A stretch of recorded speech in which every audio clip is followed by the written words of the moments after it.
姓郑的保长就职不过3天，就偷偷的到我诊所来告诉我，警局送来一张黑名单，说新城区有20个嫌疑分子，要他调查之后做一个报告。他就拿出这张名单给我看。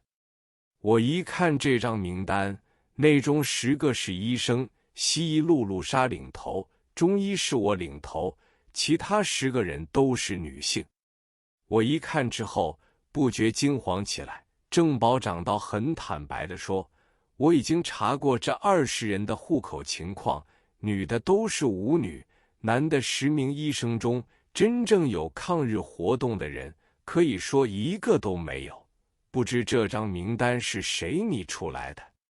当天我就访问露露莎，因为她是留学生出身，日语讲得非常好。她知道这件事后说，这事除非警局要小题大做，否则是一点没有关系的。我问她这是什么原因呢？她说日本人有一个习惯，向来认为医生与舞女都是特务，所以新城区警局就拟上这张名单，无非吓人而已。我说新城区的局长我相当熟，副局长是日本人，要不要由保长带领我们去见一见他，说个明白？露露莎说好的。大新公司落成开业，其设备之先进，当时在国内首屈一指。到了新城区警察局局长室，保长已先等在那边，是中正局长说话很少，一切问话都是那个日本副局长做主，于是就由露露莎用日语和他谈话。谈得很久，我看他们2人谈话时神情好像很投机，我知道这件事却乎不出露露莎所料。他们谈话完毕，那位日本副局长操着不纯熟的中国话来和我说，你是汉医，好来兮。说罢又和我们握手而别。临走时，那位郑局长轻轻地对我说，在10天8天之内，我们要派2个便衣警探天天在你门口巡逻，这是做样子而已，你不必惊慌。话虽如此，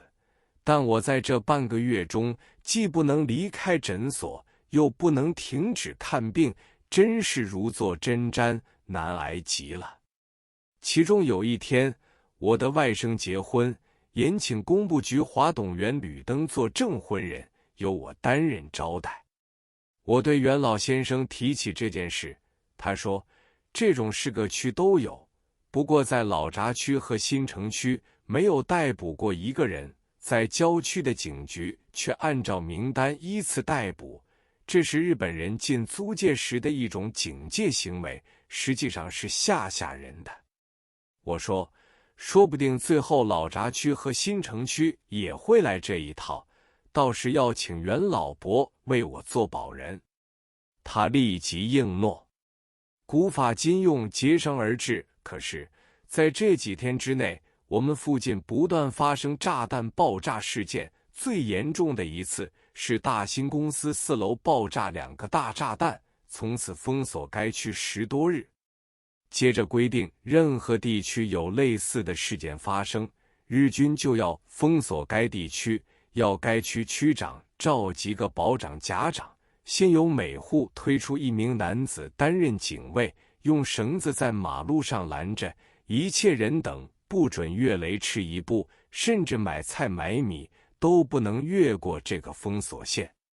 任何事件发生之后，日本军队就来了，照着绳子所拦的范围挨户搜查，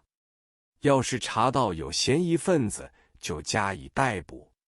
等军队开走，封锁线也开放了。记得大新公司一案，封锁的时间长达10多天，我在这个时期，因为黑名单上有自己的名字，不免为之寝食难安。我知道日军逮捕中国老百姓向来都在深夜，趁人家熟睡之际夺门而入，携登军车，被捕的人就此不知所终。在逮捕人之前，先由小汉奸们暗暗监视其出入行动，连这人常去的朋友家中，他们都打听得一清二楚。我恐怕受到无妄之灾，决定白天在诊所，晚间却不住在家中，接洽好3、4处住宿之所。到门诊完了，就是出诊，出诊之后也要看明白了前前后后有无人跟踪，然后进入就近的一个住宿之所。先是还没有调查户口，也没有市民证，所以虽然有种种恐慌，都被我避过。至于用绳封锁，他们的做法就是规定18岁到30岁的男子要加入自警团，由各区各保甲做好名册，每一个团员都要轮值站岗，岗位预先划好，大约每隔10家20家店铺的街口作为自警团的岗位，每个团员都预备一根粗绳，只要警笛一响，或是有什么暴乱情况，自警团就采取行动，用绳子把这个区域四周围住，从此人车都不得通过，交通即刻断绝。与此同时，他们要用电话通知警局或军事当局，片刻之间，警车或军车抵达，就在这4条绳的中间挨户搜查。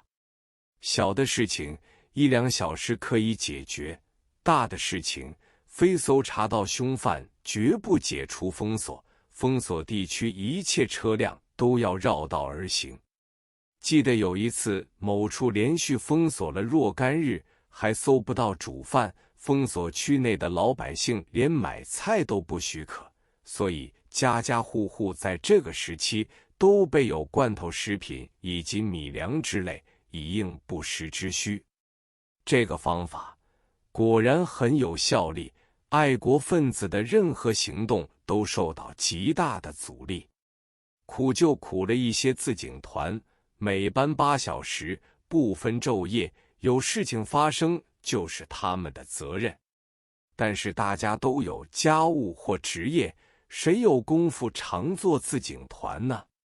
出事都要本人亲自去站岗，后来也可以出钱请人做替身，因此就有一些人专以替人站岗为业，日班有日班的人，夜班有夜班的人，我也指定了2、3个人作为站岗的替身，这笔钱也花了不少，真成了古时所谓的节省而治了。